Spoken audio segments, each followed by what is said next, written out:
I bet you, I don't know how many of my teachers realized we didn't do a video last week. Are you guys on spring break right now too?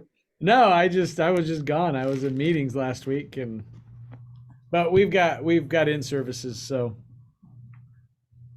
if you're watching this video and you're going, wait, he didn't do a video last week. Shame on you. You guys missed it. That should just tell us how important we think we are. That's right. That's right. All right. Well, I've actually been kind of chomping at the bit, probably all semester for this week. I love how we're going to spend a week in parables. It was always my favorite to teach as a teacher, just because I don't know, imagery, storytelling, like they were always engaging. There was, everybody likes a good moral of the story and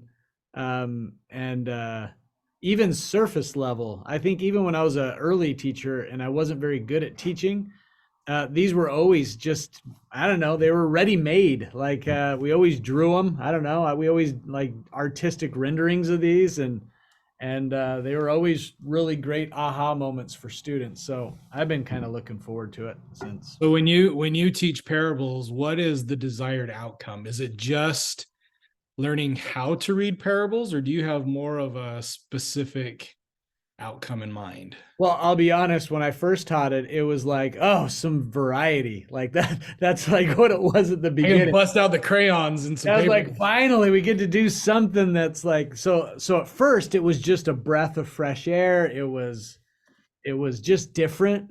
That's I think for me at the beginning, parables were they served the variety purpose. It's emerged, right? It's kind of gone from that to kind of a moralistic teaching where it's like, hey, here's some things that he's trying to teach us about ourselves, right? It went from that. Now I'm starting to see other things. I'm starting to see, the fact that he keeps using the phrase the kingdom of heaven is like, and now I'm starting to ponder the deeper meanings of, okay, what am I supposed to learn about the kingdom from these verses? Um, but across any of those three phases that I just mentioned, the practice of reading a parable, I think, was always kind of a skill that I did as we did it. But I feel like my goal has changed. So, do you have a good way you like to present these? Well, as I've been thinking about, um, hold on, I'm like doing some searching. As I was thinking about how I'm going to try to do next week, um, yes, that idea of the kingdom of heaven is like, whenever the Lord repeats something, we probably ought to pay attention to what it is that he's trying to do. And um, uh, listening to one of these "Come Follow Me" podcasts on the way home from St. George this morning, we were listening, and one of the things that he's a New Testament scholar at BYU. What is his name? Um, I'll have to find it later. He used to do the follow up on BYU TV. Anyway, New Testament scholar. One of the things he said is try to resist the urge to decide what the kingdom of heaven is as you study, because if we go into it saying the kingdom of heaven is the church of Jesus Christ, or the kingdom of heaven is the celestial kingdom, what that does is it tends to put some barriers on how we can interpret.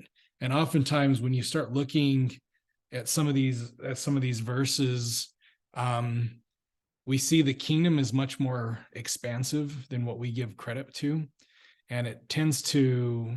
And if we'll allow the scriptures to speak for themselves, it seems like the parables will tell us things or aspects about our own worship or our own efforts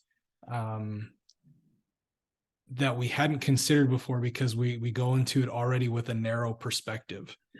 Um, That's interesting because where I typically go whenever I hear Jesus say, "The kingdom is nigh at hand," or "The kingdom of heaven is like," I'm automatically recalibrating my brain because for so long I had a pretty traditional Christian view of I'm doing the things I'm supposed to do so I can obtain heaven later, right? Some kind of future thing. And Jesus really has been kind of focusing that around and saying, no, no, no, we're supposed to be asking for it now, like thy kingdom come, right? Like he's talking about establishing the kingdom now. Zion is what Joseph would call it. So does that still fit? Am I still narrowly defining it if I'm thinking, no, we're talking about the kingdom, the now. This is how we're supposed to have the kingdom established. Yeah, I agree with that. I think the presentness of it is something that needs to be emphasized, but also what is it that we think of when we hear the word kingdom? Well, to the Jews, they were thinking of let's putting off the chains, the yoke of oppression from the Romans, and let's be our own independent nation again with monastic dynasties and and almost like they want to revert back to King David and the high, which I mean, if you actually read King David, it wasn't all peaches and puppy dogs. Like it was, they still had some rough patches even with David there, but they look back on the Davidic reign with this, It was you know. still a type and a shadow, though, right? Yeah, It well, was but they also look established. back. They almost look back at it like nostalgia, like Sure. if our parents talk like the '50s, what a peaceful time, the '50s where like, yeah, but if you read the history books, you've got the Korean conflict, which rolls right into Vietnam, which roll like there's all sorts of ugly underness when we Yep. try to think Sure. backwards nostalgically, right?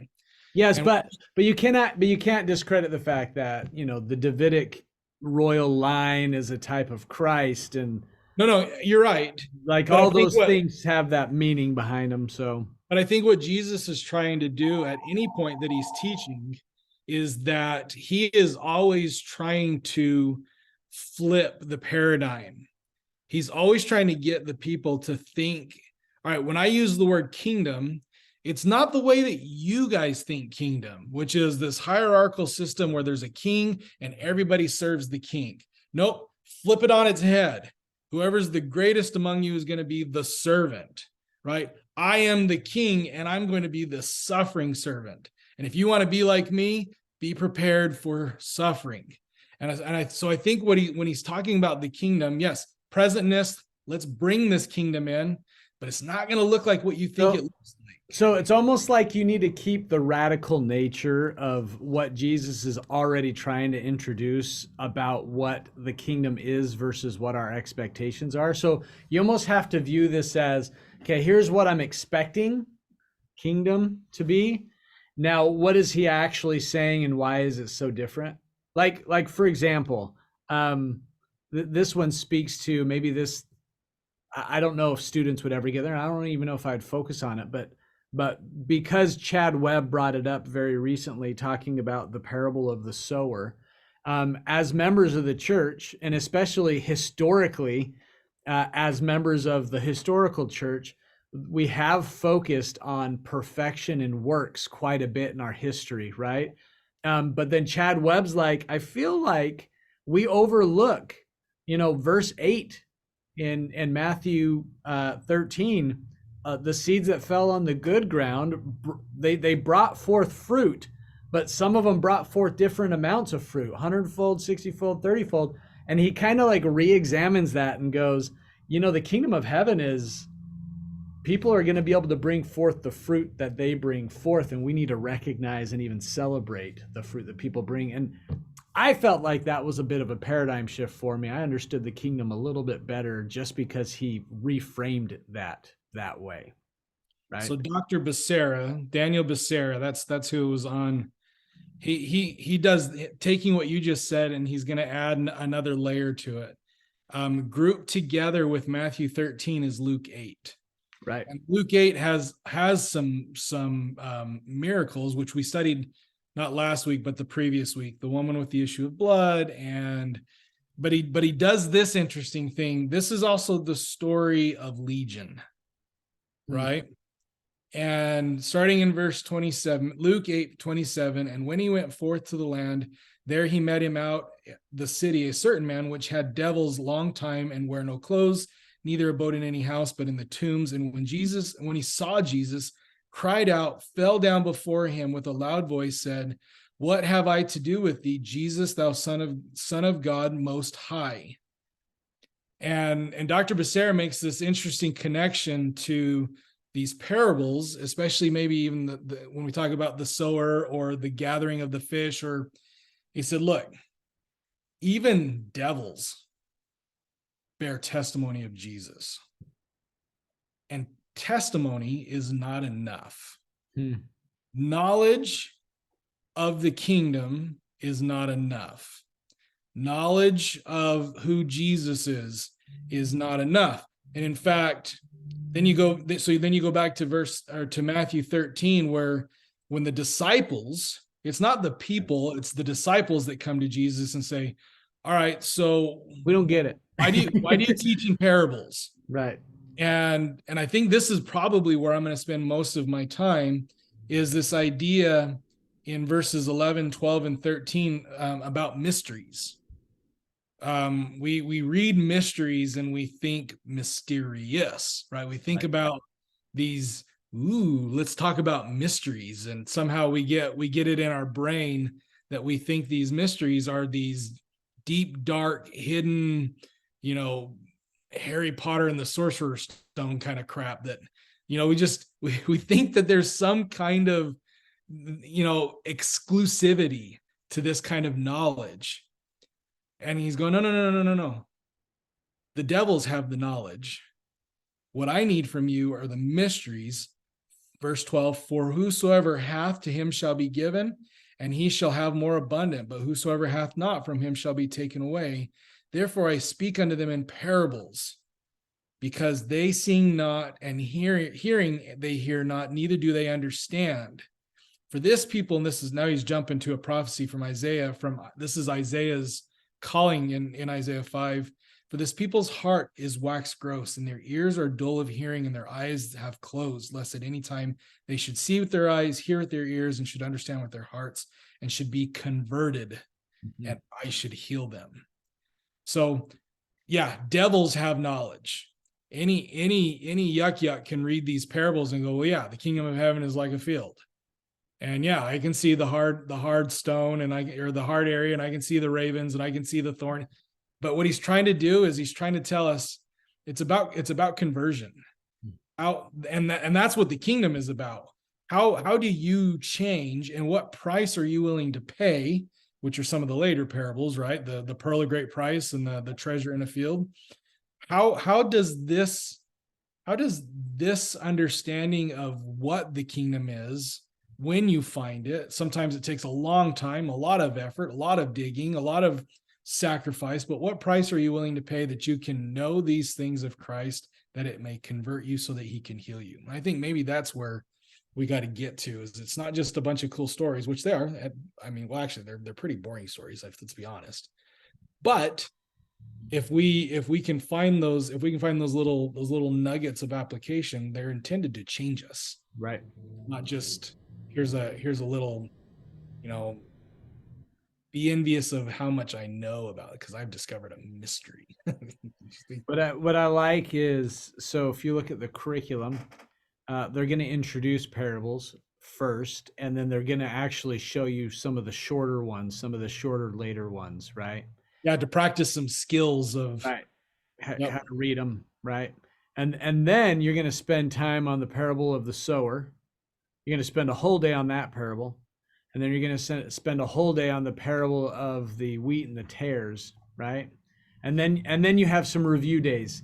This is a good week to do some review days. You got a doctoral mastery review day, and then you have assess your learning day. Yep. But I do like they do get intentional and showing you how to do some of those fun little ones, and then you get them. But I think I agree with you. There is a warning here that we need to slow down on these and try to not put them in a box automatically, and just kind of learn with them together. I think you'll be surprised if you let teenagers study these out. They're going to give you some really interesting insights that are based on their experiences with just reading the word, that are always, they're always fascinating and fun to hear from these youth. So Now let the text do all the work. yeah. Yep. It's good. I like it. Groovy. Okay. Well, that'll do. Go forth and teach.